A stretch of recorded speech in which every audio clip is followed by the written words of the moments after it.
was Kanye actually is a classic comic book superhero villain. So the onset of his insanity, you know where it really, really began prior to this? I think his mom. The death of his mom. Yeah. Like every fucking comic book superhero or villain, there is that one tragic moment that they have where it turns him evil or it turns him good. Yeah. The death of his mom turned him this way. Right. So in 5, 4, 3, 2, 1. Hello, everybody. Welcome to another episode of the Genius Brain Podcast. I'm not sure if Halloween is going to pass here soon or if it's already most likely it's going to pass if I put this out on Sunday. Yeah. When you went to church, did you guys used to have Halleluja Nights? Hallelujah Nights. Fuck yeah, dude. Dude, let me tell you something, man. That's like the corniest thing that every Korean church did. Yeah. We never do a Halloween. We praise Jesus because that's a devil work. It's a Hallelujah Night. Hallelujah. Hallelujah Night. We used to do that for sure. Like do the trick-or-treating without the devil, right? But then like we got this really like liberal theology leaning pastor come in, right? And he was like, hey, like our really big church was in the middle of the ghetto in Tacoma, you know? So he's like, we need to open these doors, invite the neighborhood to the church on these Hallelujah Nights, or they mean nothing. They're just for us, right? So they went out to the neighborhood, put out flyers, asked them to come, play games. We'll have all this carnival shit and whatever.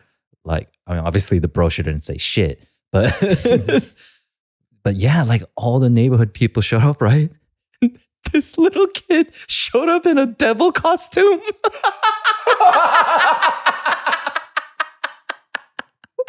Sup, motherfuckers?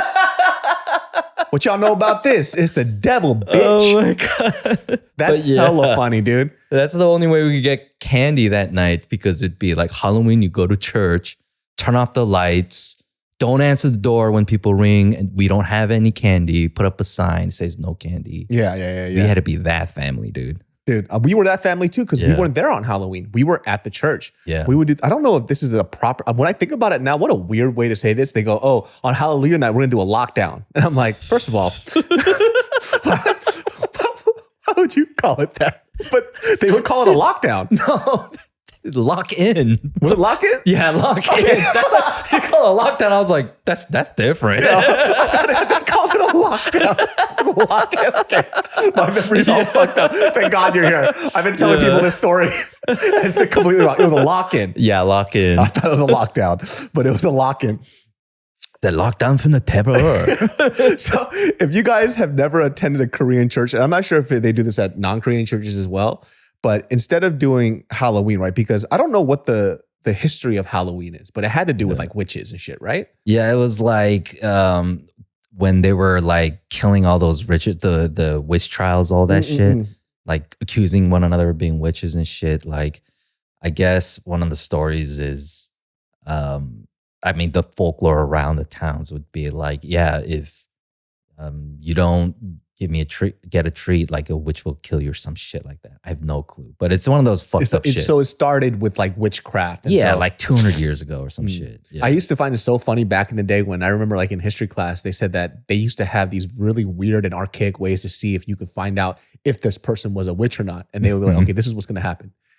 We're going to fucking burn you alive. Yeah. And if you live, you're a witch. You're a witch. And if you die, then you're innocent.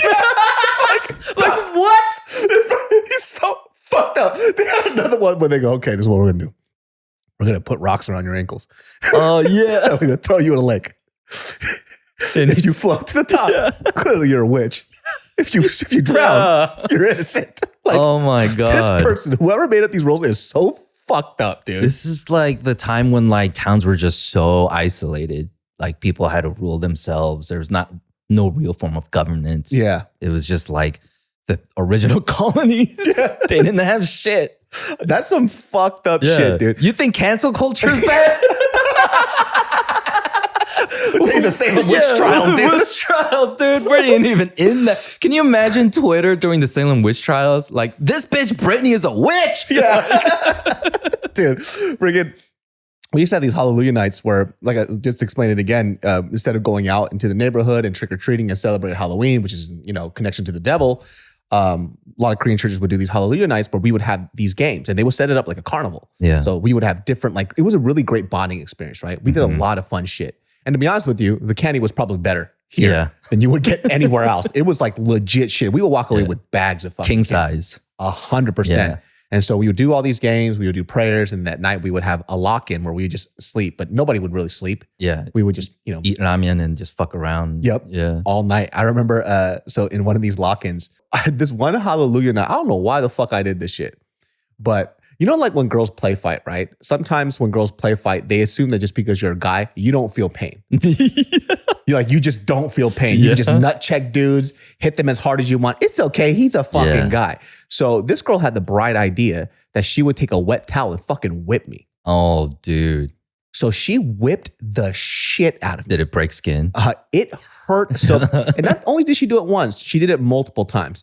And listen, I don't give a fuck how cute you are. Right. Number one, she's older than me, so I didn't find her attractive anyways. Yeah. I just thought this girl was trying to bully me. I was like, let me tell you something. I'm gonna fuck this girl up. This Nuna is fucked up, man. Yeah. So with this girl, I remember I went into the boys' bathroom. I got this towel, and then I soaked that shit up like it was like 100 pounds. And I looked at her, and she was like, "You're not gonna hit me." I'm like, "You literally just been beating the shit out of me for the past hour." I was like, "If you whip me one more time, I'm gonna whip you back." So she whips me, and then she looks at me and she tries to run for it.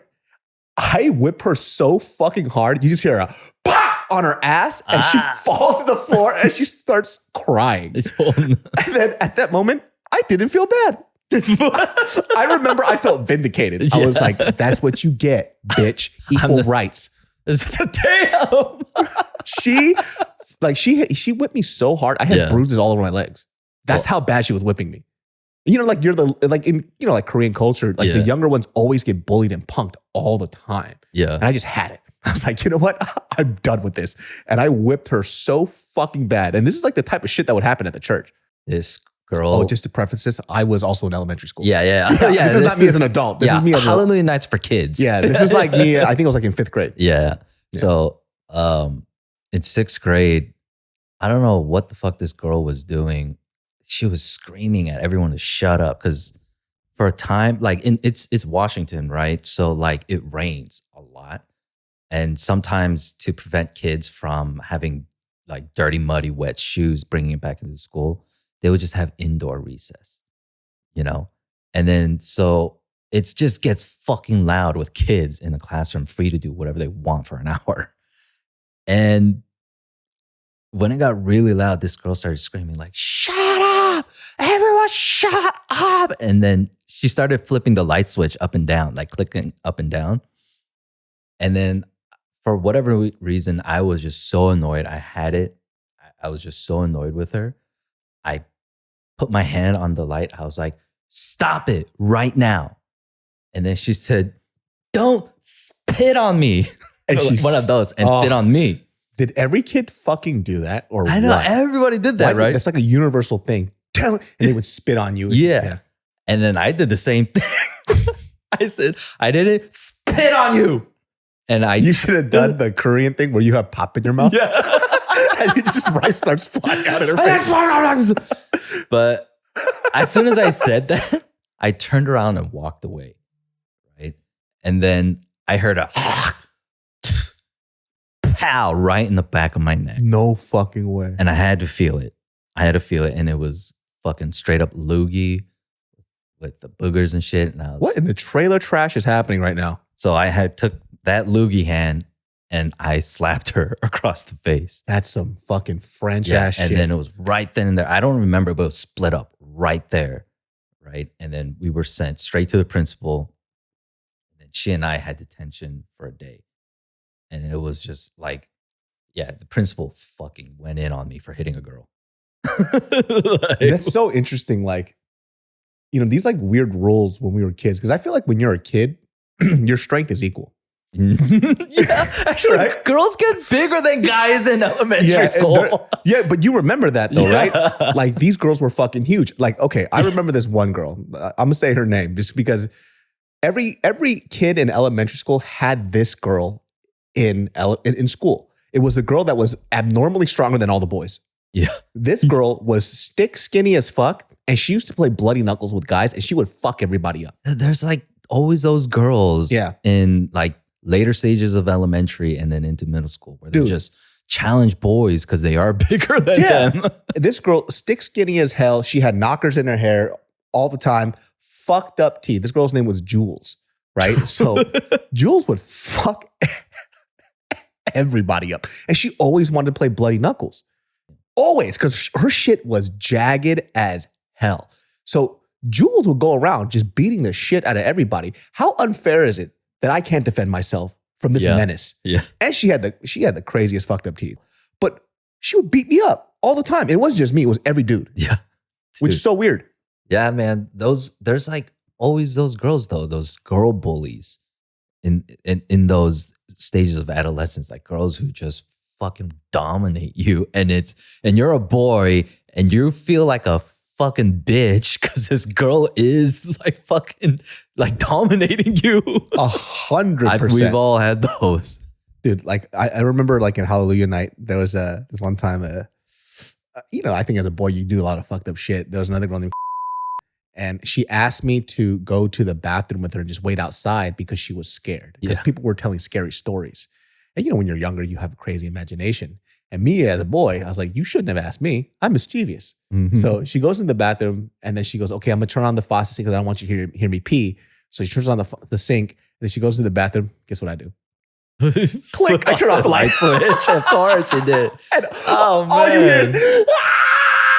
She's screaming at the top of her lungs and I flip it back on. I'm like, what happened? She was the light turned off. I was like, oh shit, my bad. And then she goes, okay.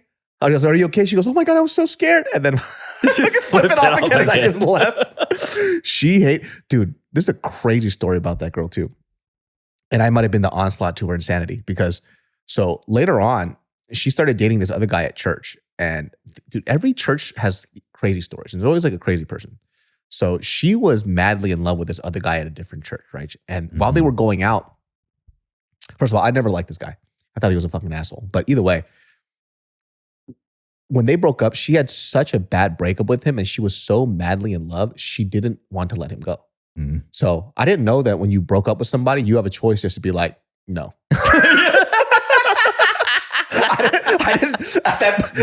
That was what I learned. Apparently there's a choice. I disagree. So they broke up and she was just like, no, we're not broken up. But in his mind, they were broken up. Yeah.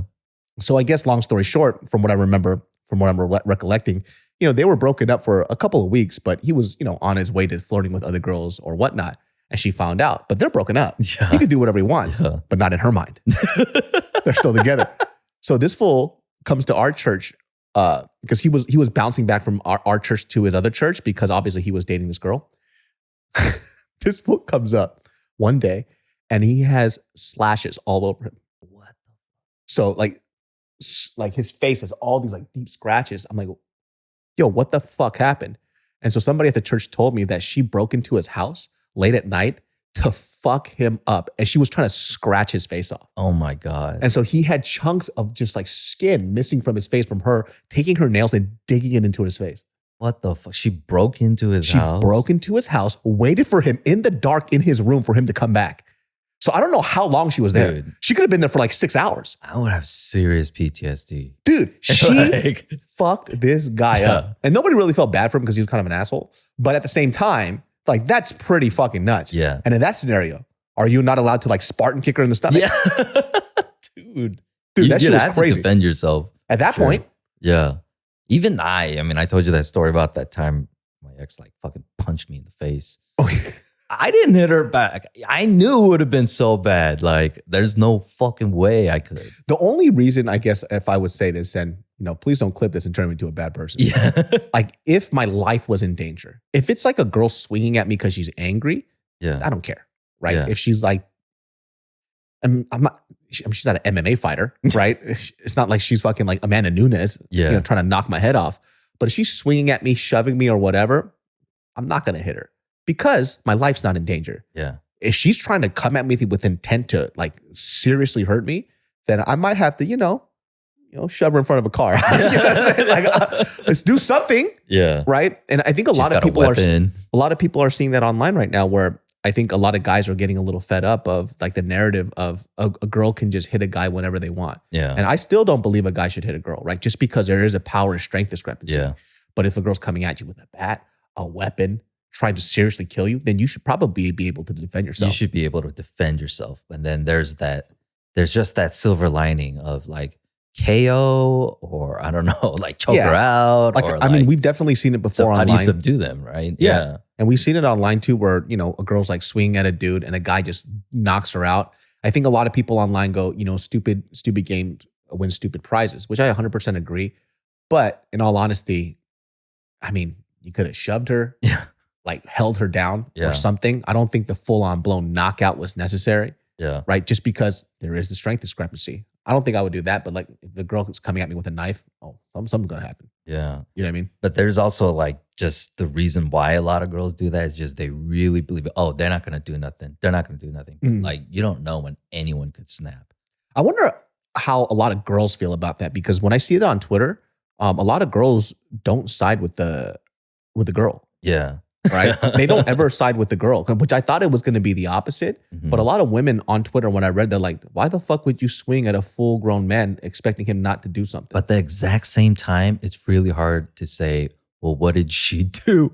Yeah. What did she say? Right? That's like, yeah. But then that's because everyone's trying to get context. Yeah. Once everybody gets context, like even this is such old shit, like the Ray Rice thing, everyone saw the fucking video. Mm-hmm. And I was like, dude, you could have just stiff armed her at like, no matter what was going on, like you're a fucking professional NFL running back. Dude, the internet has made a lot of things change. Yeah. Specifically when it comes to opinions about this type of stuff, because I remember where we were just talking about growing up, it was like, no matter what, under any circumstance you never lay your hand on a woman, which is what we grew up with and is what I still agree with, right? But now you're seeing kids being like, well, if you put your hands on me, I'm just going to knock you out. And that's just wild to me. That's just fucking wild. Yeah. Like that's becoming the accepted norm.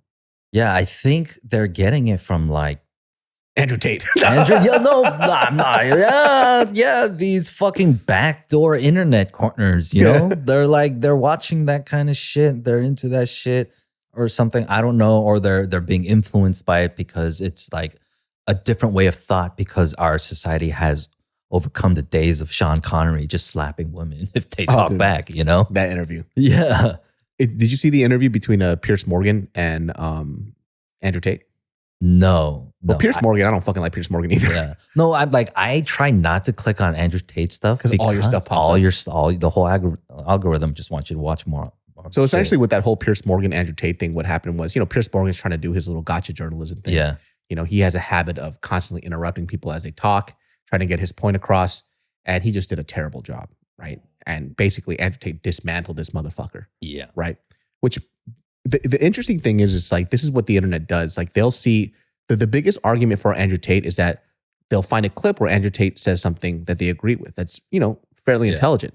Yeah. And they sum up his whole personality with those few clips. Right. And so Andrew Tate, throughout this whole interview, Pierce Morgan is bringing up things where he says, this is what you said. And he goes, no, this is what I meant. The problem with that is that you're allowing Andrew Tate to create his own narrative. He could create the narrative of, you didn't listen to the clip right. This is what I was actually saying. But that's all conjecture that happened afterwards, after he's already laid his influence and after people already interpreted it the way that he said he didn't mean to say it. Yeah. So it's basically him backpedaling throughout the whole thing. But Pierce Morgan didn't say that. He was not prepared. So Andrew Tate can control the narrative and say like, well, this is what I actually mean by it. So when I said that women are all sluts and dirtbags and they don't deserve, by the way, this is not what he actually said. I'm just kind of giving you paraphrasing, right? It's like, women have no value if they sleep with men because, and then he'll say it as like, no, what I actually said was that if a woman wants to treat her body that way, that's her choice. And I completely agree with it. Like I have a way to treat my body. But if you want to do it that way, then there are consequences for that. That's not what you said though. Yeah. That's not what you said. You said women have zero value if they sleep with men and they're sluts. Yeah. But then he could change the narrative. And so people will take clips out of that Pierce Morgan interview because Pierce Morgan did such a bad job. And they go, you know what? See, Andrew Tate's not a bad guy. It's the problem with giving people a platform. Yeah. Right. And speaking of people on a platform, yeah. Why don't you explain? Because I didn't dig too much into it. So Kanye West is under a lot of scrutiny, right? And I think what I want to talk about on this podcast for a lot of people, especially if they're younger viewers and who didn't grow up on his music or they weren't there for the onset of Kanye's career, right? So Kanye to me became really popular probably when I was like in junior high or a freshman in high school, right? Or that's when I heard of him. He was already building a name for himself. He was a rapper producer. He wanted to be a producer. He was already producing beats for Jay-Z and Rockefeller or whatnot, but he wanted to be a rapper. Yeah. And then if you watched in his interview on Netflix, you see a lot of these well-renowned rappers like Pharrell, Jay-Z, a bunch of people talking about he is the next one. This guy is literally a genius. Yeah. Which in his own right, when you look at his career in terms of what he's done with music, fashion, and everything else, I'm going to give him credit where credit's due. Yeah. He has a huge influence. The influencer's influencer. Exactly. There is not a single person out there, and even now, there's a lot of people backpedaling. They go, I never liked the way Yeezys look. That's funny. Because you have 6 pairs of them. Yeah. You know? You had to get it for your clout. You cannot like him for what he's doing now, but you can't erase what he's done in the past, right? By the way, this is not me defending him. I'm just giving everybody context to who Kanye West was before the person that you see now. Yeah. We'll get to that part. Yeah, because a lot of people are kind of only seeing his last 2 years. Yeah. And they're not really understanding where he is, right? So why people loved him so much. I have a huge soft spot for Kanye. Like when you talk about his earlier albums that went mainstream, I can recite almost every single fucking lyric. Yeah. That's how influential he was. So Kanye, if you guys want to know, he was kind of the guy that put rap in a different genre. Right? Because at the time when he was rapping about his shit, rap was about what? I mean, no, it wasn't everybody, right? Because we did have those radio hits, but if you were a rapper, you were a gangster. Yeah, a lot of it in the 90s and early 2000s was gangster rap. Yeah, and Kanye West, and among other rappers as well, they were doing this as well too, but Kanye really did it really well where he made it, the preppy look very popular, where he even started changing fashion before he had his fashion line, where he had the double collared, the shirts. You remember when people were doing that? Yeah. When they had the Ralph Lauren polos. Ralph Lauren originally was what? For what? People who golfed, rich white people, yuppie ass college kids. Sweater vests. The sweater vest. Yeah. What did Kanye do? Kanye brought that shit into hip hop, saying like, this is what we're going to wear. Yeah. Along with Pharrell and everybody else. So when you see how much influence he had, even before he had the Yeezy line and everything else he's done with his own clothing line, what he's done with Gap, Balenciaga, whoever the fuck that it is, right? Nike, Adidas. He was already doing that then. He was somebody who had a lot of foresight. Yeah. He was the one that basically went away with all the extra large baggy shit. Yeah. Those t-shirts used to be down to the knees. Yeah. Those I remember in high school, huge and baggy. Yeah, I remember in high school there was one dude that was literally copying Kanye's steez, and you could see him always with polo shirts. So this is how big an influence he had, right? And he was rapping about a lot of things that other rappers weren't rapping about, right? Yeah, Jesus walks, right? About Christianity. That's the first time I actually heard of him, because I wasn't obviously into like a lot of underground like hip hop stuff. And that was the first time I had heard of him. But I was listening to the song on the radio, like, what the fuck? Yeah. Because we were deep in the church then. We were like, what? On the radio? Like, and he did a Christian song that was mainstream hip hop, and it was a fucking hit. Every album that he put out was different from his last, right? Whether people liked it at first, didn't like it, he always reinvented himself constantly. That's why you never see this guy disappear off of pop culture. He never got stuck doing the same thing over and over once. Like he continually reinvented himself over and over again. Yeah. Every album was a hit. Every album was a smash. Whatever he touched was gold. He had the Midas touch. So next thing up, you see the beginning of his insanity. Yeah. And if you guys ever thought that Kanye was going to be somebody different than who he is now, did you all forget what happened during Hurricane Katrina? Oh, shit. Yeah. Mike Myers. They're talking about millions of people dying from this disaster, homes drowning, people losing everything that they love and own. It was like a celebrity fundraiser. It was like the PBS telethon. thing. Yeah. Telethon. Mike Myers is right there. This shit is still funny till this day. I can't believe how long ago it was because you watch it and it's in standard def. Yeah, You know, it was so long ago. Yeah, that was 2005. Yeah. And he goes, Crank- out of nowhere, zero context, pause. Bush hates black people. Yeah. Cut Chris Rock. Yeah. No, I remember it was Chris Tucker. Oh, was it Chris Tucker? Because he has those eyes that were he's like a deer in headlights. Like, Dude, that shit was like, what the fuck? And this is really where you got to see who Kanye is. Yeah. Kanye never gave a fuck about what anybody did. He was literally in his own lane. Yeah. He was almost prophetic in where he was going to be. Everything he said that he was going to do, he did. Right? Yeah. This to me, and I was really thinking about this. I was thinking really deep. Was where did the true demise of like Kanye start? And this is my theory, and I was kind of blown away when I thought about this, was Kanye actually is a classic comic book superhero villain. So the onset of his insanity, you know where it really, really began prior to this? I think his mom The died. death of his mom. Yeah. Like every fucking comic book superhero or villain, Yeah. there is that one tragic moment that they have where it turns them evil or it turns them good. Yeah. The death of his mom turned him this way. Right.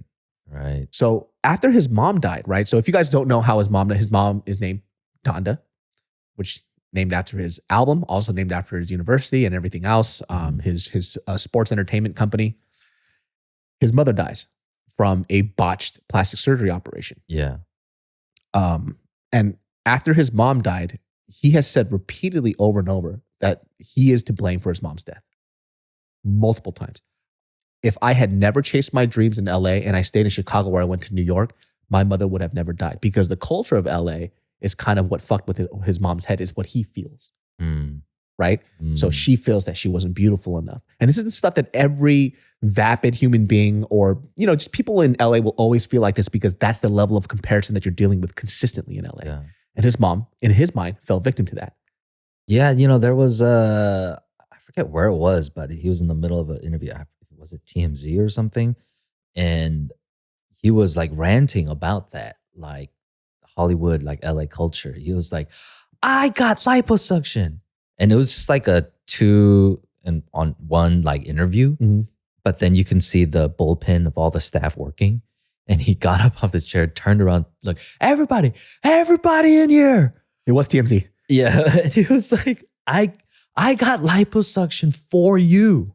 That's like how he sees it.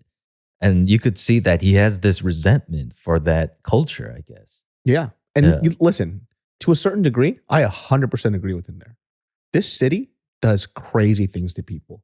You are constantly, especially when you're in the limelight, you are constantly under everybody's scrutiny. Now, a lot of people can say, like, this is what you signed up for. Not really. Yeah. Like, certain people did. Like, they want attention so bad, they'll do absolutely anything to get it. And this is what they signed up for. Some people are just artists and they want to create. And that's the thing that made them great and made them, that put them in the spotlight, right? But in entertainment, you don't get to choose what you get to have. So after his mother died, in all these concerts, he was crying profusely about his mom. Every time he tried to do the song, Hey Mama, he would always bawl. Yeah. And even till this day, he still blames himself for his mother's death. And he still talks about it in interviews. Every time he did a concert, he would cry every time that song came on, because he really does blame himself. This is the classic comic book supervillain. Yeah. And so what you're seeing now, from what I'm theorizing, is that he is trying to, in the most toxic, most painful way, like every supervillain who has actually good intentions because of something bad that happened in their life, he is trying to change the world that he sees right now as absolutely deplorable into something that a world that would have kept his mother alive. This is his motive. Like a bit of righteousness. Yes, this is literally rooted in his righteousness to create a world that could have been done and it would have kept his mom alive. Yeah. If his mom didn't have to feel like she wasn't beautiful enough, if he didn't take her to LA, this idea of like commercialism and everything else, everything he's doing right now is for his mom, for his deceased mom, and the mistakes that he made that he could have fixed, that could have kept her alive, is how he feels. I'm assuming that it probably would have been his mom's wish for him to be such a strong man of God, right? I mean, 100%. Yeah, it sounds like it, because everything I mean, look, we're kind of seeing manic episodes pretty much. I mean, happen. he's clinically bipolar. Yeah. Yeah. And like, which comes with, what is it? Delusions of grandeur, which is why he sees himself as, if not God, a demigod at least. Something way more special. Yeah. And the rest of us ants. Yeah. You know, that's like literally how he talks of himself. And then, just to go further into the timeline, then now we go into the current timeline that people really start to remember him for, especially like Gen Z kids who didn't really grow up on him. They see Kanye West as the Trump father, the MAGA. Yeah. Right? Because he was doing the whole, what was this? MAGA hat. MAGA hat. Damn, I already forgot it. Yeah. But like the one thing that even though I just said it, it was a make America great again. So he was putting on this whole thing, and everybody had this theory to why he was doing it. It's because he wants to get close to Trump. So because if he gets close to Trump, he could enact really good changes within his community. Mm-hmm. So, which I think was a really good theory, right? And you could see it in the way that he was doing things. Then he puts himself back into the heat again because he starts saying things recently that talking about George Floyd's death. Mm-hmm. And he basically said George Floyd didn't die from suffocation. He died because he was high off of fentanyl. Stemming from the Candace Owens documentary. And then obviously he goes with Candace Owens, and they wear the antithesis of Black Lives Matter, which is White Lives Matter. Yeah. Which White Lives Matter, if you guys don't know, is rooted in shutting down what Black Lives Matter was. There's a whole thing about Black Lives Matter, which I don't really agree. I didn't know that Black Lives Matter too was an actual organization. I thought it was just a movement. There's like, real leaders and shit. And yeah. And there's a lot of controversy with the organization. that's what it was though. BLM movement, from what I thought, was just a grassroots, people on the street through the internet. That's what they called it. It was just what the people said, but I guess it turns out it became a business. It was either birth out of a genius or somebody totally took advantage of a trademark. Yeah. And so, if you watch the Candace Owens documentary, which I did, this is one thing that I would have to do my own research on. But if this stuff is true, that there's two separate things, right? There's the Black Lives Matter movement, and then there's this organization. I had no idea about the organization. Like I knew there was profit charity stuff. I didn't realize that they were taking millions and millions and millions of dollars. Yeah. Because if that was the case, I too, as somebody, if I donated money, I want to see where it's going. Yeah. I want to know. And I think that's what the documentary was unveiling. The saddest part is like, it's worse than the fucking KONY 2012. Yeah. I forgot about the Invisible KONY, Children. Yeah, that's crazy how fucking, it was the most viral thing ever in the history of the world. And it was the most forgotten thing in break down to people what KONY is. Because people probably don't remember. Joseph Kony is a warlord in Uganda, I believe. And he takes on tens of thousands of child soldiers and basically child brides and all this shit. And he is committing atrocities all across. And pretty much this organization called the Invisible Children, which I had heard of years prior, because they're a Christian organization. They were documentary filmmakers, and they went out there to film what the hell was happening there, which is just some atrocious shit. And the thing was, their previous documentaries, they would do the church tours, and churches, Christians would hear and see about it, but then they wouldn't really go anywhere from there. They're trying to bring awareness to what the hell is happening from this evil, crazy man. And so what they decided to do was make the most viral video ever. And they did a good fucking job at it to capture your attention, to give you all the information, and then have a plan of action, actually, right? It was donate $15 or whatever, something. We'll give you a care package of all this vandalism shit in a box, so you can post KONY 2012 bumper stickers everywhere, and make stencil, kits and shit. Well, it worked. It had 70 million, millions and millions of views in the first day. And it got to everyone saying, Mr. President, have you seen this video? Oprah, have you seen this video? Trying to get the most influential, powerful people to do something about this. And dude, that means the video worked. Well, a lot of people started getting suspicious about their funding and themselves as an organization, you know. And to be honest, like it's really weird the scrutiny they got because they were truly transparent. They showed everyone's salary, what they did with the money, and all this shit. And the leader, the guy who founded everything, he made $70,000 a year in a salary. Yeah. That's not bad. That's not greedy. Yeah. You know, that's his life. He has a wife and kid, you know, and a house and whatever. And he does a lot of fucking work. Well, you know our friend Jason. Yeah.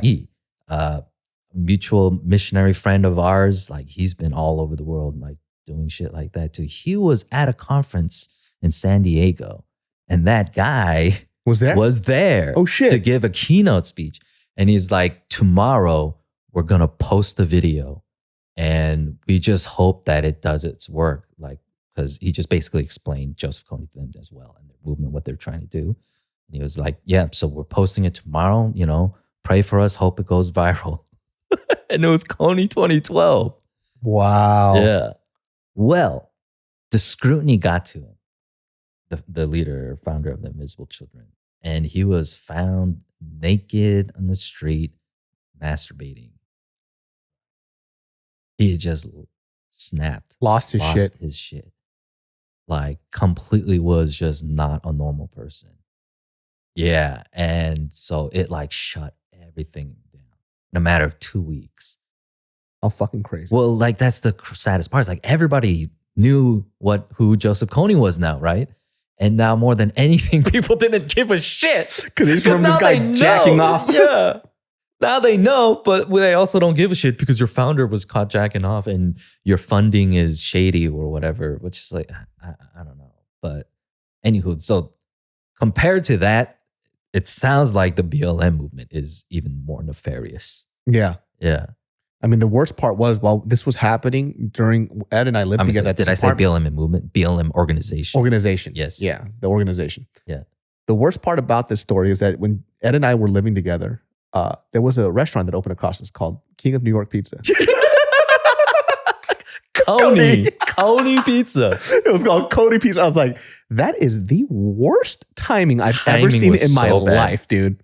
But they did pretty well. Yeah, it was pretty fucking good. Yeah, they're not at that location, but I think they're still open. Oh, like okay. Somewhere else in K-Town. That shit made me... Dude, there was a couple things. Pandemic. So right before pandemic happened, right across from my place that I was living at the time, a Chinese travel agency opened. Nice. The worst. They closed down so fast. Come to Wuhan. It closed down so fast. I was like, damn, that is some terrible fucking timing. Dude, there was like so many of these like different scams that are happening, right? And you know, just to wrap back to like the Kanye thing, there's just a lot of controversy behind, and we're gonna get to the crux of it, right? Yeah. Which this is the controversy that happened recently. Was he said anti-Semitic comments on Twitter, right? Mm-hmm. Prior to this, he said some other crazy shit. Elon Musk got it back on Twitter, but now he's banned again. Mm-hmm. And a lot of Jewish people are speaking out against this, which they should, right? Yeah. And this kind of wraps back to, you know, how funny is it that he was actually the one, you know, he got a lot of scrutiny for being around Trump. Lovely Genius Farts, this podcast is brought to you by BetterHelp Online Therapy, my friends. And let me tell you something, I love it. I've been talking about mental health for quite a while now. You know how much it's helped me in my everyday life. I've been working on my physical health, but I don't work on my physical health until I work on my mental health, because if I'm not mentally prepared to go through all that bullshit, guess what? That's where BetterHelp comes in. If you think talking about your problems, if you think, I don't know, going to therapy makes you weak, you are wrong, my friends. Going to therapy makes you strong, and it makes you a better person, because there are certain things that you don't want to talk about, even to your own family members, maybe even to your closest friends, that you want to be in a safe space without judgment. Well, guess what? I do that with my therapist, with BetterHelp. Super easy to access. And guess what? These therapists are trained to help you and figure out these challenging emotions and learn productive coping skills, which some of us didn't really grow up with. And did you even know about this fact about them, right? It is literally super convenient. Just fill out a brief questionnaire to match with the therapist, and if things aren't clicking, you can easily switch to a new therapist anytime, and it couldn't be any more simpler. Plus, it's more convenient, more accessible, and more affordable than in-person therapy. Get unstuck with BetterHelp. Learn more and save 10% off your first month at betterhelp.com/genius. That's BetterHelp, HELP.com/genius. HelloFresh, that's who's sponsoring this podcast. You guys know how much I love my HelloFresh. If you don't know what HelloFresh is, let me tell you something about them. Skip trips to the grocery store and count on HelloFresh to make home cooking easy, fun, and affordable. And that's why HelloFresh is America's #1 meal kit. Subscribe to HelloFresh and check Save Money off your fall to-do list. HelloFresh is 25% cheaper than takeout and less expensive than grocery shopping too. Have your pumpkin spice and eat it too with a rotating selection of fall-inspired items from HelloFresh Market, from brunch kits to a fall dessert board. You'll find everything you need for all your favorite autumn occasions like tailgating, Oktoberfest, and more. My friends, HelloFresh is now offering vegan recipes on the menu every week made without animal products or any kind of like dairy, meat, eggs, or honey. So everybody has something they can enjoy from HelloFresh, and the food that you can make from them is fucking amazing. I love it. I gotta tell you something, man. The food that I've made, freaking wild, delicious. I had like this chicken pasta thing I made with like sun-dried tomatoes. Ooh,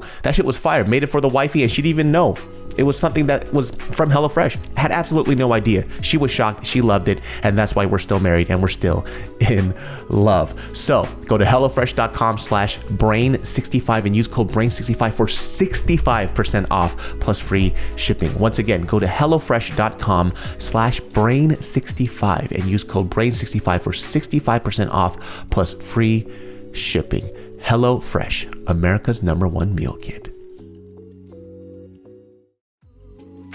My lovely genius farts. This holiday season, I'll be giving thanks to our friends over at Manscaped.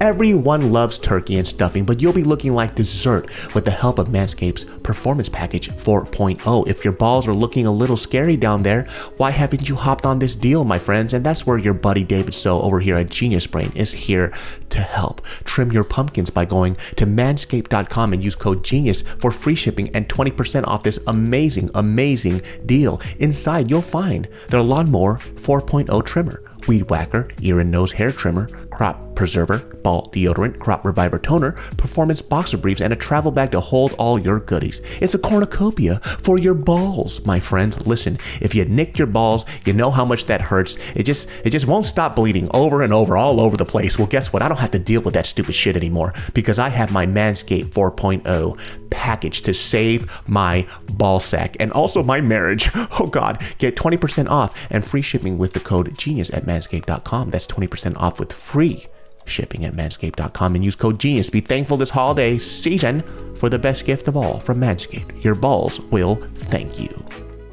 And now he's doing things very Trump-esque. And what I mean by that is that if we go ahead and break down what he said, right? Number one, I didn't know what DEF CON was. First of all, I found out it's not even DEF CON. It's DEF CON. Yeah. With an F, right? Yeah, so it's DEF CON. I didn't know that because he said DEF CON. Defense something. I don't know. Yeah, so it's like a defense protocol in the military when shit really gets bad. He said DEF CON. He said DEF CON. Yeah. Which I truly believe he thought it was actually DEF CON. Yeah. If you were just getting a trigger reaction, that sounds very nefarious. Yeah, he goes, I'm going DEF CON 3 on Jewish people in caps. Yeah. Right? Which by absolutely no means and in no way, despite what he wanted to say by it, there is, when you say things like that and you embolden, you empower people to do evil things who have already had evil thoughts, this is where the issue happens, right? Same thing with Donald Trump when he was saying very anti-Asian things. And, people's, reasoning was like, well, it did come from China. I was like, we understand. Yeah. But him as somebody who was a leader in front of the world, you have the power to embolden either really good people or really bad people. Yeah. And the way that he went about it decided to put people who look like us in jeopardy. Yeah. This is the same thing that Kanye is doing. Yeah. Right? So I was trying to read through different, comments where they were defending Kanye, saying like, well, DEF CON is actually this. This is not what people are talking about. We're talking about how haphazard he's been with his words and the effect that he has because of how influential he is. And so this is why he's in hot water right now. So because of this, everybody's backing out. Yeah. Oh my gosh. Adidas dropping like flies. Adidas dropped him. Yeah. Gap dropped him. Balenciaga cut ties with him. His bank. His bank, Chase. Yeah. JP Morgan Chase cut ties with him. The list goes on and on and on. You Yeah. guys could find it. I think there was a Vulture article talking about every person that kind of like decided to just cut ties with him. Yeah. The funniest thing happened though. It actually happened literally a couple hours ago where there was an article about this. And legit, I don't know, it's because I was just, it caught me at a good time, but I started crying laughing. So this fool walked in to Skechers unannounced and asked for a deal. And Kanye West, one of the most influential fashion designers, got denied by Skechers. got fucking escorted out. He got escorted out. First of all, you get denied by Skechers. Yeah. You're at rock bottom, dude. Oh my god. This is about to go to KONY. Like next. Yeah. Oh my god. He's about to go to K-Swiss. Yeah. And then his last drop is LA Gear. He's gonna No, Fila. He's gonna go to Fila, LA Gear, whatever he could get. He's gonna go to SAS. Tom's. Tom's. Hey, Tom's, let me He got denied by fucking Skechers, the shoes that nobody wants to wear. And they said, you're out. So apparently his net worth was $1.9 billion. It's now down to $400 million. So he lost $1.5 billion of his net worth because it was tied to Adidas. Here's one thing that people don't understand, right? They go, we're going to cancel Adidas. We're going to cancel Kanye. We're going to destroy him. You can't destroy him. You literally cannot destroy him. He is the influencer's influencer. Yeah. Despite all this stuff going away, you think he's broke? Now he still has a lot of capital. He has a lot of capital and he still has a lot of influence. As much as people hate him, there's just as many that still support him and fucking love him. Yeah, like I'm not a big fan of him. Like I'm not a big follower of him. But I am so curious to see how he's going to pull himself out of this.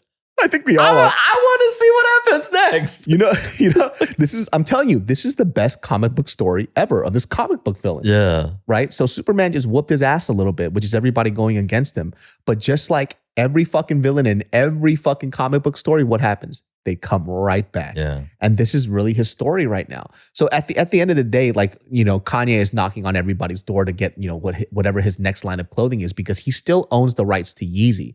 Whatever design he made with Adidas, they own. Yeah. So they could replicate it, duplicate it however much they want, right? But the name Yeezy he owns. They won't be able to call it Yeezys. Right.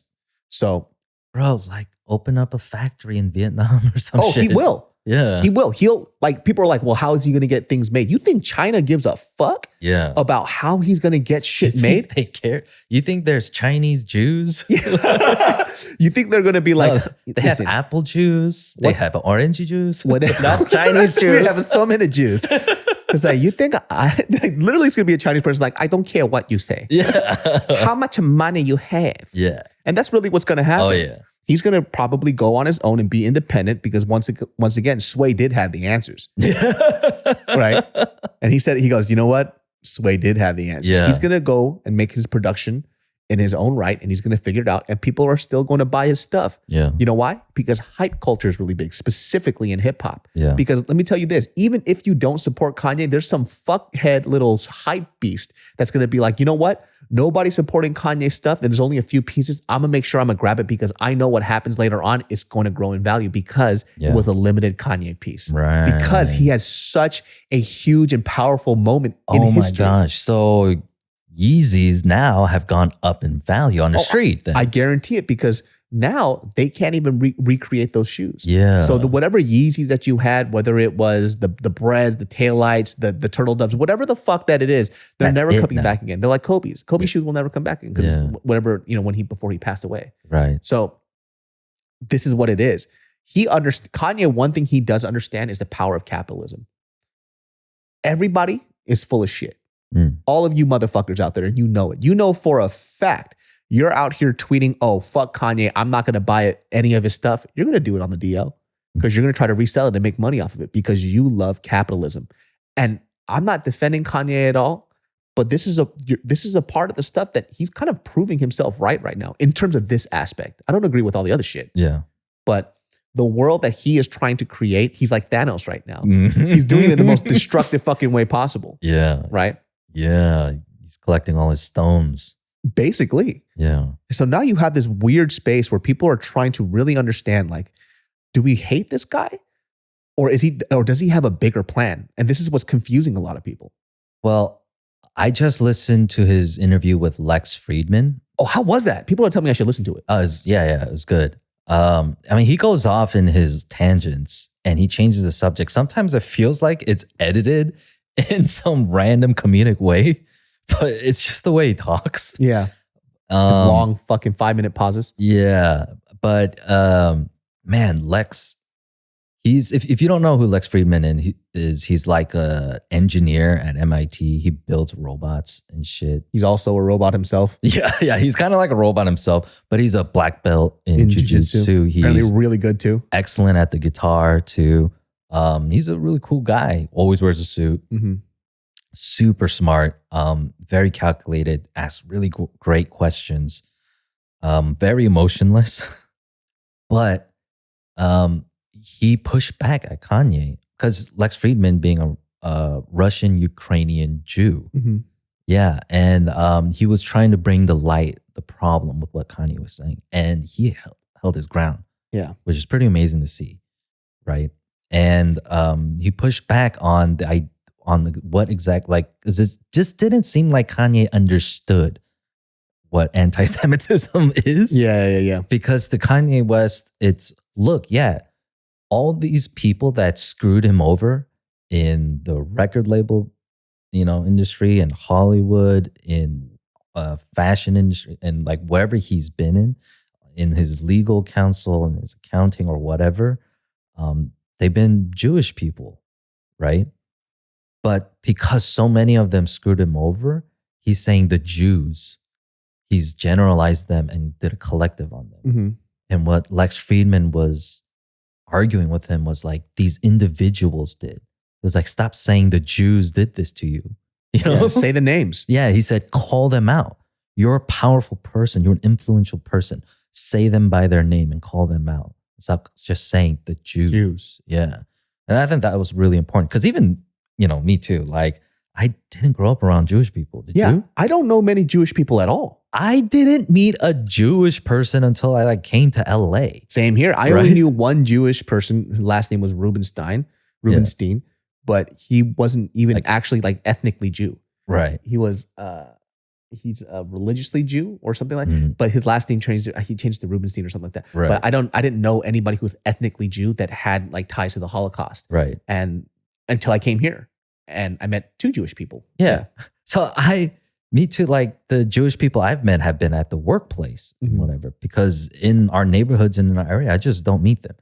Otherwise, to us as third-party objective viewers, they just look like white people to us. They're white people with some of the fucking craziest humor I've ever heard in my life. Jewish people be fucking funny, dude. Yeah. They can make jokes out of anything. It's the people who know pain are the funniest people, for sure. Black folk and Jewish people, man. Yeah. They be funny as shit, dog. That's why they're so funny. Yeah. I think that's why like Koreans can be funny too across Asia because our grandparents have seen some fucking pain. Yeah. I think that passes on generationally too. And by the way, the Holocaust wasn't that long ago. Yeah. People talk about it like it was 200 years ago. Yeah. It wasn't that long ago. There's Holocaust survivers. I have met a couple. Like 39 to 45. Yeah. Yeah, dude. So I was on set and there was a lady who her parents were there too, right? And it's a funny story because of how it ended, but not the story that they were telling, but I asked a few questions and they're like New York Jewish people. But it somehow got into a conversation where she was talking about her family, and she was talking about her uncle or something. It was a relative of hers. She remembered how during the Holocaust, her uncle was like a kitchen worker, and he would like pass her food by like stealing potatoes while he was in the kitchen because he stitched the pocket inside of his pants that would hold a potato, so he could give it to like his like nieces and nephews or whatever, which was her and stuff like that. And this is like some shit she experienced. Like this woman's sitting in front of me as we're having this conversation. And that person screwed over Kanye West. Yeah. That's the ridiculousness of like, generalizing people that way. It's such a like hearing that story blew my fucking mind. It was so funny because her daughter came in and she goes, "Ma, what the fuck?" It was like we're about to be on set. Thanks for bringing the mood down with your Holocaust stories. Oh my god! But I'm saying that type of humor, even in a conversation like that, was so fucking funny to me. Yeah, Damn. Nope. So like,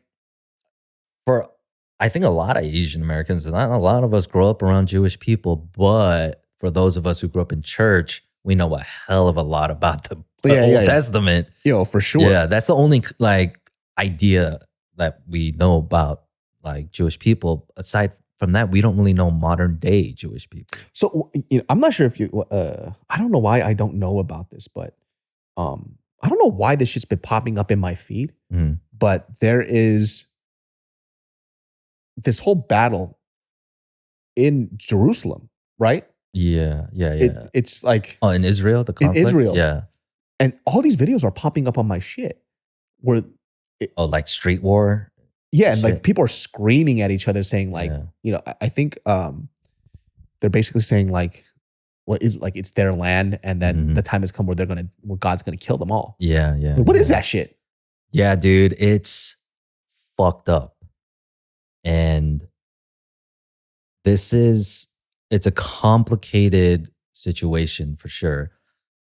Basically, like, look, over thousands of years, Jerusalem has been sacked over and over and over again since the days of Jesus. Just fighting for Holy Land. Yeah, it's Holy Land. And basically, the people who won at the end were the Muslims, through all the crusades and all the wars and all of that, it's the Muslims. And so on top of what used to be, I guess, the Temple of Solomon is a mosque now, Oh. Yeah. So a lot of people are salty about that. But it's like, it's been there for like 1,000 years. Yeah. It happened a long time ago. You lost this war a long time ago. Yeah. And they did lose their land. So the Jewish people just became this diaspora. They went all over, like the world, especially Europe. Yeah. But over the years, they've just been persecuted everywhere they went, and they just kept moving and moving until I think they went like across from like North Africa all the way back up the Mediterranean. They're just circling the Mediterranean. And a lot of them, though, ended up like in Poland, in like Eastern Europe, and over the hundreds of years, their complexions changed. Yeah. But they still, for those hundreds of years, imagine that, still held on to their Jewish ancestry. I can't even imagine over hundreds and hundreds of years. And that connects obviously into like the ethnic cleansing of Hitler. Yes. So that's the problem with Kanye, what Kanye West is saying. When you say things like the Jews run Hollywood, the Jews run the banks, or whatever, like a good number of them do, but that's because of the history of their come up in America. Yeah. What do they say today? Dry cleaners are run by who? Koreans. Yeah, Koreans. Yeah, your liquor store, your gas stations. Your Black Beauty Supply stores. Yeah, like it just so happens that the movies became a huge fucking thing. And you know what? Banks are very lucrative. Yeah. It's just it's been a family business thing. Try getting into a car dealership business. Good luck. Yeah. Because it's like my daddy's daddy used to sell cars, Well, that's the thing too. It's like, I mean, I could sit here and say, I don't understand why Kanye doesn't understand it, but he is clinically bipolar. Mm-hmm. We've seen his manic episodes literally recorded. So I don't expect anything from him, to be honest with you. If I'm going to be straight up, I don't expect a moment of clarity or sanity to exist. And when it does exist, I'm actually thoroughly surprised. Like, look, if the tweet had said like, I'm sleepy, I need to go DEFCON 3 on some Koreans, I'd be like, I honestly just feel like, what did we do? Yeah. But then also putting into account, like, yeah, this guy's got issues. Like, yeah, what's the deal, right? And the idea for him, he's like trying to gas is so expensive. Yeah. Fucking Koreans. I know. But that's the problem, though. Yeah. That's the problem. So when you start saying stuff like that as an influential person, then, right? You know what? People are just going to start following that shit, Like, look, when Trump came into the presidency, I started running my gas station. Yes, the fucking racist incidents went up. 100%. The entire time he was in office. So yeah, I had issues I had to deal with because Dude, I lived at the time in Pasadena for how many years? I never had anybody say anything remotely racially charged at me. And during the pandemic, happened multiple times. And I was like, what the fuck? This has never happened before. So, for people to say like, and by the way, too, this is a very like diverse in terms of how many cultures are here in LA. You would think it wouldn't happen here, right? Yeah. But it was happening in Los Angeles, which is very fucking odd. Like, it's like been here for what, 10 years? It's never happened. And then suddenly, because they felt empowered because the president of the United States was backing them up, whether he was or wasn't, basically the rhetoric that he had allowed for this to happen, and he wasn't taking responsibility for it. And that's essentially what Kanye is doing. He's not taking responsibility for the stuff that's happening because of the things that he's saying. Like, look at those fucking Tiki Torch Charleston boys. Yeah. Empowered by Trump. Mm-hmm. You're going to see a bunch of hype beast fuckboys becoming anti-Semites because of Kanye. Dude, there was on the LA freeway, there was people. Dude, that's fucking crazy. They were hanging up signs saying Kanye is right. And with the fucking hand in there and all that shit. Which is fucking crazy because in my mind, I'm like, he's black, right? Yeah. It's like, you know what? Yeah, I got a little tier system. Yeah. The friend of my friend. No, the enemy of my enemy is my friend. Yeah. But let me tell you, once we get rid of those Jews, you're back to being my motherfucker. You know what I mean? Like, this is the thing too. It just feeds stupidity. Exactly. And it's not even just Kanye. There's a lot of dumb kids who want to do exactly what he's doing, and they don't want to accept personal responsibility for everything. And because he is somebody who is an influencer, right? Who is highly influential, they'll use him as an example. They go, well, this guy, he amassed millions and billions of dollars. Who are you to tell me that I can't be like him when he's very successful? Clearly, he's doing something right. Yeah. And people use these straw man fucking arguments all the time. Yeah. And this is how dumb the youth is. Like, the youth is becoming this, not all youth, right? Because there are very smart people there. Mm-hmm. But because of social media, because these people are allowed to infiltrate these kids' lives in a very personal way that has never happened in the history of humanity. Yeah. Because before, celebrities were very distant. Mm-hmm. You only heard things about them from what? Interviews, right? E.T. Yeah. Entertainment, whatever Tonight, that shit is. Entertainment Tonight. What else? Hollywood Access Hollywood, MTV Awards, whatever. And the occasional paparazzi who had to go hunt for their lives. Well, guess what? Now, in order for you to be a celebrity that has clout, you have to share everything about your life. Yeah. The access that people have to celebrities means that their impact is that much greater. Yeah. And people just don't understand. Kanye doesn't understand that still. Yeah. He's like, I'm just a person. No, you stop being just a person once you became you. That's the weird thing with how well he hypes himself up to be a genius and the greatest of all time while taking no responsibility for anything he does and says. I don't know how that works. Yeah. I just look at him as that kind of egomaniac that just refuses to take an L. Yeah. Like your friend or the girl who just refuses to not get dumped. Yeah. She's just like, we're not dumped at all. And does some crazy shit. I wanted to go back to the I guess the issue with having, when you say these, this kind of rhetoric of anti-Semitism, it's not like saying, oh, all Koreans run liquor stores and gas stations, because statistically not all of them. Yeah. Right. Yeah. But at the same time, like, it's, I guess Lex Friedman called it a dog whistle. Like when we hear that, like the hairs on Jewish people's necks stand up, because that's the kind of rhetoric that was used by Nazi Germany to kill them. To kill them, to put all the blame on society's problems onto the Jews, which started the society's support, Nazi Germany's people, its civilian support for what they were doing to them. Yeah.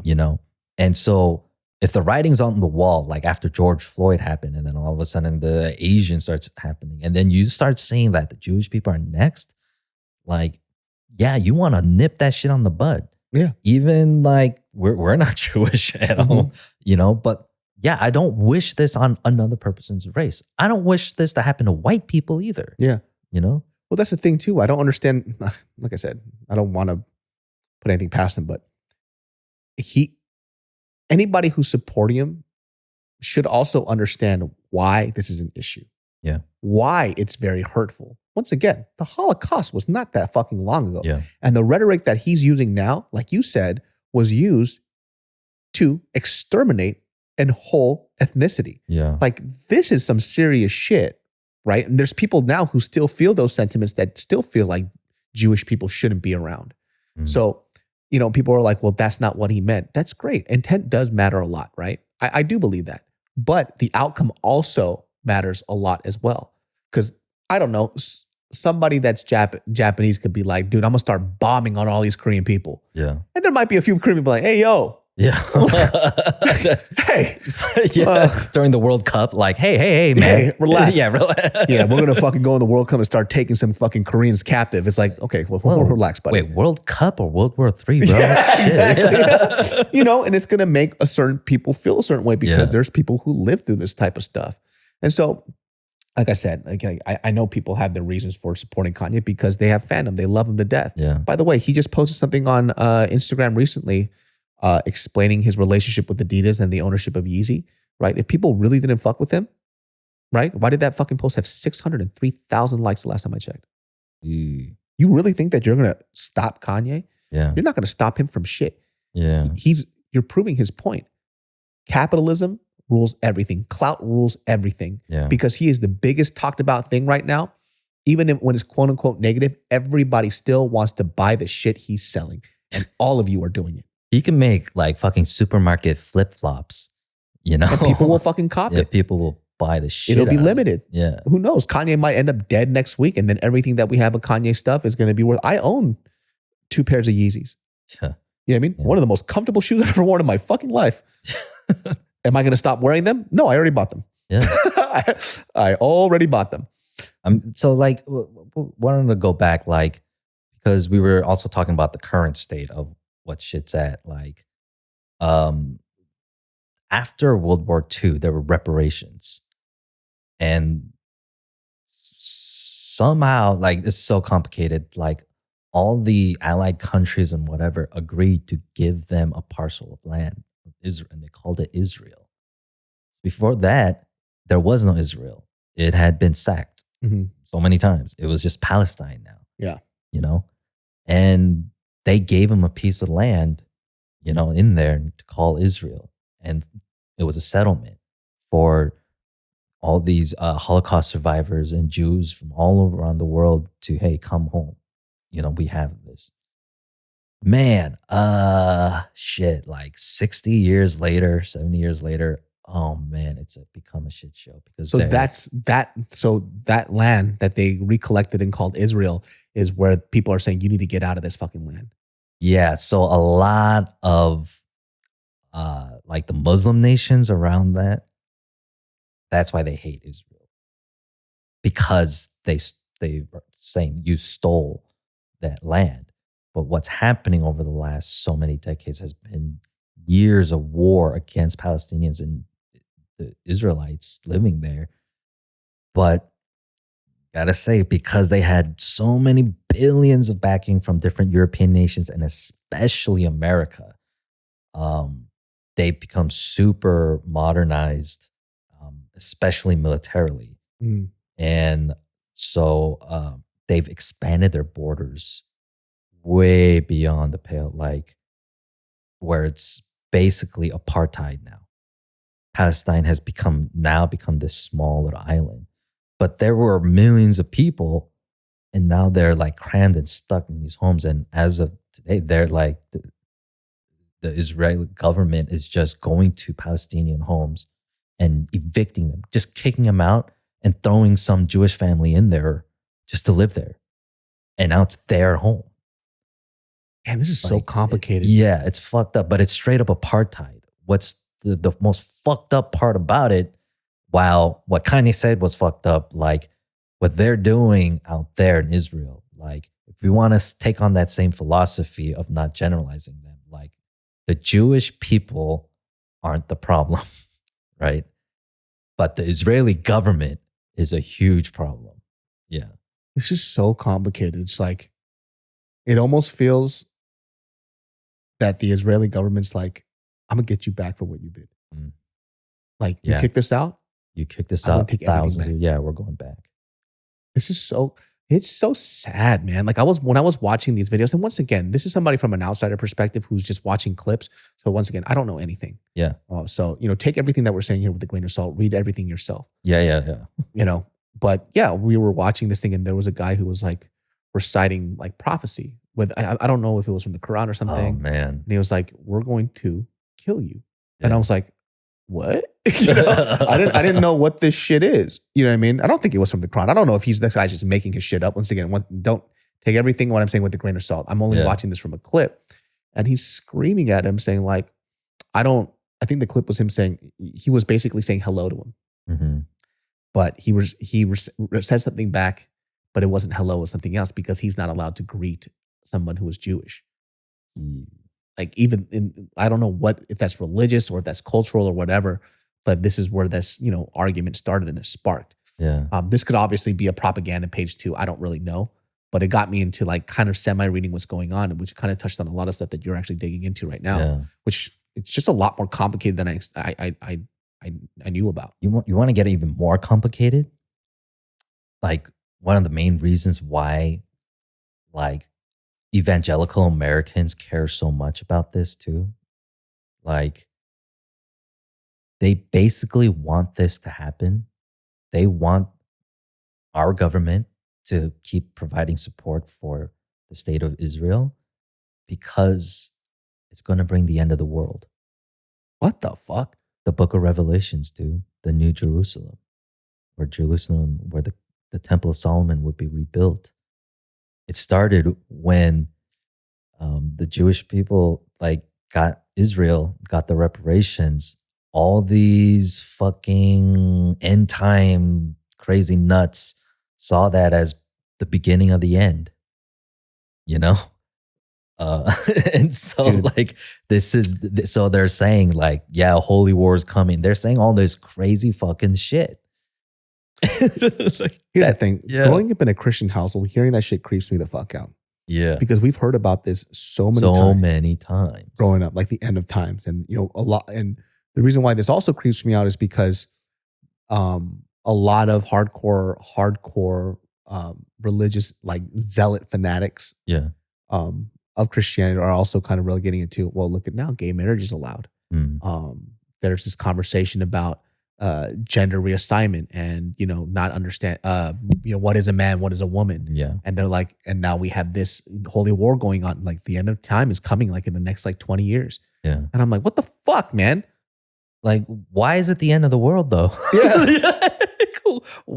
Like you really can't handle change that bad. Like, also too, gay folk been around for a long ass time. Yeah. They've been around shit since way before Sodom and Gomorrah. Yeah, man. they be fucking, dude. Yeah. So, might be wrong there, dude. But just growing up with all this type of shit always makes my hair stand up a little bit. Well, like for me and like the amount that I did learn about Revelation, like when I was learning theology and shit too, like really getting down to the basics of it. Who wrote it was assuming the same person who wrote the book of John, who also claims to be John, the disciple of Jesus, who was the youngest disciple. Like he might have been 16 years old, right? While everyone else was like in their 20s and 30s, which means like when you're a disciple and you're like that young, like they're saying like he was a really smart, bright kid, like very smart guy. And I guess the story goes that the decades after Jesus' death, the persecution of Christians happened, and basically they were killing them, right? Nero was killing them, Caesar at the time, for sport in the Colosseum. They feed them to lions and let gladiators kill them and shit, because he was so against Christianity. So Nero was this crazy fucking emperor who was the kind of guy who split his mom open so he could see where he came from. Oh, that's right. Yeah. It's widely believed that he's the one that burned down half of Rome. When the story goes that he played a flute while it burned down and sang a song. So this guy's a crazy motherfucker. And when Rome burned down, he blamed it on the Christians. This is the first century of Christianity, by the way. Yeah. So this is early days. So the story goes that they captured John and they try to boil him in a vat of acid at the Colosseum in front of thousands of people. They had a vat of acid, not acid, oil boiling. And they threw him in there and he would not burn. He just chilled like in an oil bath, and he wouldn't die.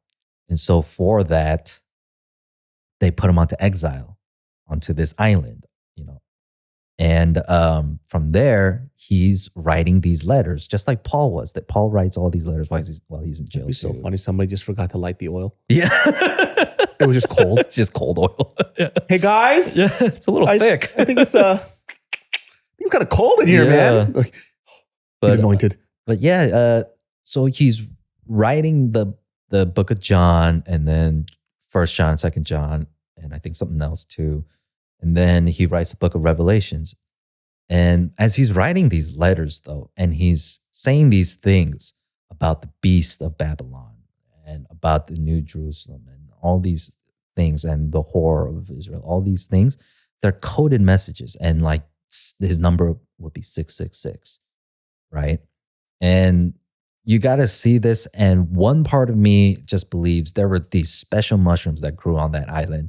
And he had a wild trip and he just wrote about it and sent it to his friends, Or he was in exile and he was going fucking insane. Yeah. Or he's in exile. He's under Roman guard. They're going to read his fucking letters if he's talking shit. Yeah. Right? And there are a lot of theologians who explain the beast, 666. It's not 666. A rabbi actually told me that. Oh, really? Yeah, he's like, it's 666. And another theologian, what's his cell number? Yeah. Well, what it is that the Hebrew language, while they have their alphabetical ones, it's also numerical at the same time. So a number will represent an alphabet, right? So you can have a numeric code and it would be a word. And so apparently 666 also equals Nero Caesar, right? He's talking about Nero and all the fucked up shit he's doing. Oh. And he's burning down and all that. He's saying look, there is an enemy and this is the Antichrist. And he started naming all these qualities of Nero, Oh. But if you start talking shit about Nero while they already tried to fucking boil you in oil, yeah, it's no, let me, write some code into it. Yeah. Basically what he was saying when he's saying the end of the world, dude, in the year 70 AD, you think they knew what the fuck was east of India? Yeah. Maybe they did. Yeah. A few of them, but not really. You think they knew there was another continent on the other side of the ocean? What was the ends of the earth? The Roman Empire. Yeah. What was the end of the world? The Roman Empire. Yeah. He's just saying, yo, this is it. This is how the empire goes down. That's fascinating. That is crazy. Yeah. Doug. So the end of the world happened. Okay. Yeah. It fucking happened. 2,000 years later? I don't know. Dude, that theory is so interesting. Yeah. And very sound. Very sound. You know what's so fascinating too? And throwing some mushrooms might make more sense than, maybe. Because speaking of mushrooms, I only recently read up about the Super Mario mushroom. Toadstool, Toad, right? Yeah. That is an actual mushroom that's a psychedelic that grows out in the Netherlands. Okay. In the cold area. So guess what else is red and white that we celebrate every Christmas in the cold area? Santa Claus. Santa Claus is theorized to be a hallucinogenic thing that happened when people would take this mushroom. Santa Claus is that mushroom. Huh. So what they found out, and this is true, so reindeers out in the Netherlands, I could be wrong about them, but those cold Norwegian countries, right? Yeah. Reindeer actually eat that mushroom, and they eat it because of the psychedelic trip that they have. Okay. So when they eat it, they go into a psychedelic trip to the point where there were native people there that would actually collect the pee of reindeer and drink it for the psychedelic effect. And then every time they would pee, like the native people would pee, Yeah. the deer, because they're so addicted to the psychedelics, would try to go ahead and drink the Drink their pee pee. of the pee that they drank. The circle of life. Exactly. So it's actually believed that Santa Claus was a mushroom.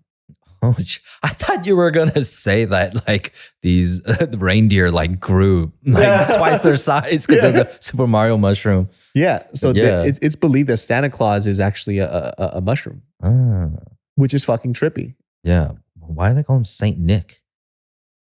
I have no idea. Oh, and I think it was just like religious cultures taking over for that kind of shit too. yeah. But like, you know, like, because apparently actual Saint Nick, the historical figure, Mhm. was like a 500 AD apostle or some shit. Oh, okay. He's known for like punching some guy in the face because he said Jesus wasn't God.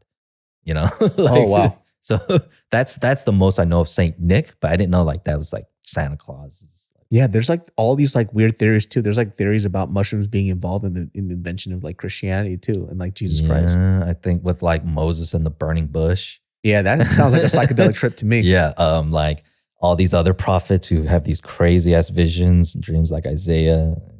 All these people. Dude, that 666 thing that you just told me is fucking fascinating. 666. Yeah. 666. That is Yeah. fascinating as shit. Because, you know, as growing up a Christian, like, have you heard of Left Behind?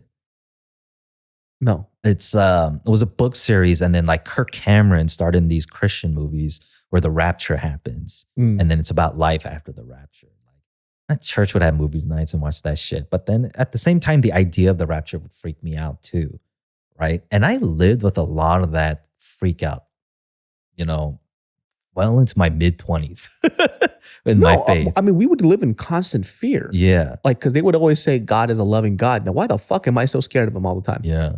Well, no, it's like basically what I had to confront with my like whole idea of faith too. Like, yeah, am I supposed to be afraid of God? Like scared of him? And then I learned the difference, like the fear of God. What does that actually mean? Like deep down in your heart, compared to like the fear of devils or some shit is like only skin deep. Yeah. You know? And it helped me learn to shake that kind of shit off. But at the same time, like as I learn more on like theology and also more practical ideas of looking at scripture too, that anxiety went away. Especially if I could say, yeah, their interpretation of the end of the world has happened, you know? Yeah. And I don't have to freak out about that. Then I also learned like a lot of theologians and pastors don't even believe in the rapture. And neither do I. I think it's just bullshit. It's just a terrible interpretation of the Bible, basically. I learned that it was from a New York Times article of all places, that it was founded only 200 years ago, this idea. Oh, really? Yeah, that's what makes me know it's bullshit. And then they talked about the guy who founded the idea. He was like bedridden for 3 years or some shit, or so many months or something, right? What happens to you when you're bedridden like that? You're depressed and you're cynical. And he started like, he was a theologian, but then he only read the Bible while he was bedridden. And I guess he read it through hundreds of times and just saw this bullshit like, oh, Jesus is going to come back and everyone's going to disappear, like all the righteous ones. And to be honest, I just think it's bullshit. Like, so if you're a Christian out there, man, just question your pastor about that shit. Yeah. Yeah. Don't let that shit ruin your life and your whole faith. I mean, even a lot of the times too, like people who go into Christianity who do end up being in places of like leadership, they probably don't even go as far as to look into this too, because theology takes time. Yeah. And, you know, just like anything else, like when you go through any type of education, just because you went to college doesn't mean you were a smart person. Just because you went to seminary school doesn't mean you were paying attention. Yeah. It means that you probably enjoyed the community aspect of being a pastor, being a leader, but did you really, really care to read theology and sit there and, you know, ponder these things, question your faith? A lot of people don't do that. They don't do that. And we talked about this too. It's a very sad thing when somebody who is so prophetic and would profess their love for Christ and God and everything else, but somebody who is atheist knows more about the Bible than you do. And we see that a lot because the reason why is because they're questioning things. And when you question things, you have a thirst for knowledge. Yeah. And you should have that same type of knowledge if you are Christian. I truly do believe that, right? Yeah. But the problem with like the way we're taught about our faith, that may not even be biblical. Actually, it could be. But the idea is that like when a challenge comes at your door, when an existential threat, an existential crisis knocks on your door, a lot of Christians will double down on their faith, which essentially means going into your own bias. Yeah. Right? Yeah. And what you believe and what you know. Now, here's the thing. Whatever decisions you choose to make based on that bias, we don't know. Great things might happen, bad things might happen, right? But once you come out of that muck, which you eventually will, like many things in life, stronger from it too as well. A lot of Christians give that up to God, right? But then it's like you didn't even take the chance, to question, these things, like to ask yourself the right questions about your faith instead of just diving deep down into, whatever your already biases is. Yeah. And that's exactly what Kanye does. Yeah. Through all of the bullshit he's ever said, what has happened to his career? Growth. Yeah. Exponential growth. Ridiculous growth. So no matter what he said or done, we all know he has a massive, massive ego, right?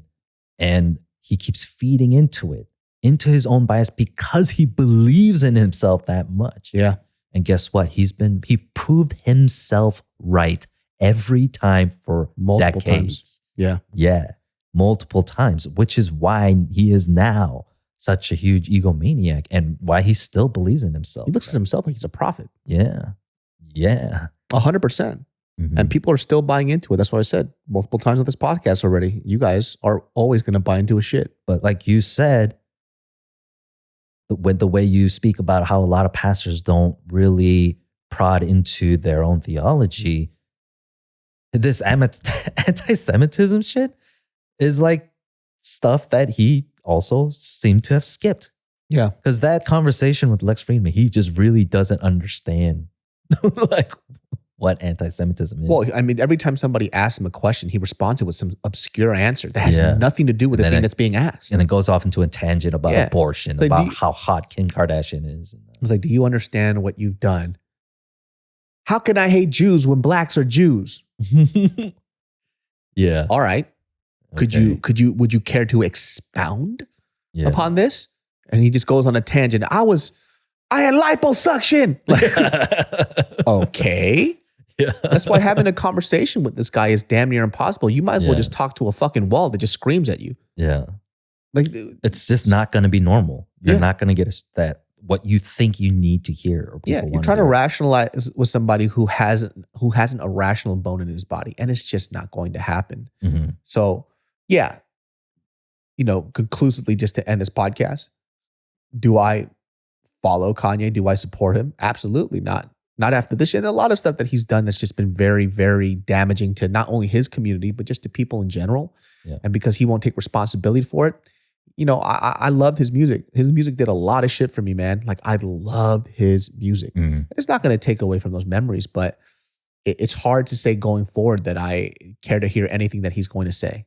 He's not on the R. Kelly level shit, right? Yeah, like, I just don't care for any of his opinions. I don't care for any of his thoughts. And, I probably won't be listening to any of his new music just because I'm trying to be about what I say. So it's like, it is what it is. Yeah. You know what I mean? Like, my best friend stopped listening to him after the whole Black Lives Matter thing, and he still hasn't listened to his music since. Right. He was saying like black people chose to be slaves. Yeah, there's just a lot of things. And people are like, oh, this is what he really meant. Okay, Andrew Tate. Yeah. So you're trying to explain what he really meant versus what he said, and then the effect that came from that. Yeah. And the issue is like, look at what came from this, right? And if you said it, you should also accept the responsibility for the things that you're going to say. If Kanye is not taking responsibility, you don't need to be his apologist. Exactly. Yeah. If he's not accepting it, why are you making excuses for him? Yeah. So it is what it is. All right, guys. Well, that wraps up this episode of the Genius Brain Podcast. Sometimes funny, sometimes very informational. I learned a lot of new shit. Yeah, the end of the world's not happening, guys. It already happened. So you can catch Ed at EdParkVP on Instagram, and Genius Brain every Sundays at 12 p.m. Secret Society has their fall line out coming soon. So make sure that you guys cop that. Have a happy Halloween, everybody, or a happy Halleluja night. Depending on dude, imagine some fucking kid who is so bored and he's there at the Halleluja night. It's like, let me listen to some David So. Yeah. We're fucking clowning on Halleluja night. Oh shit. We'll catch you all next time, every Sundays at 12 p.m. Peace.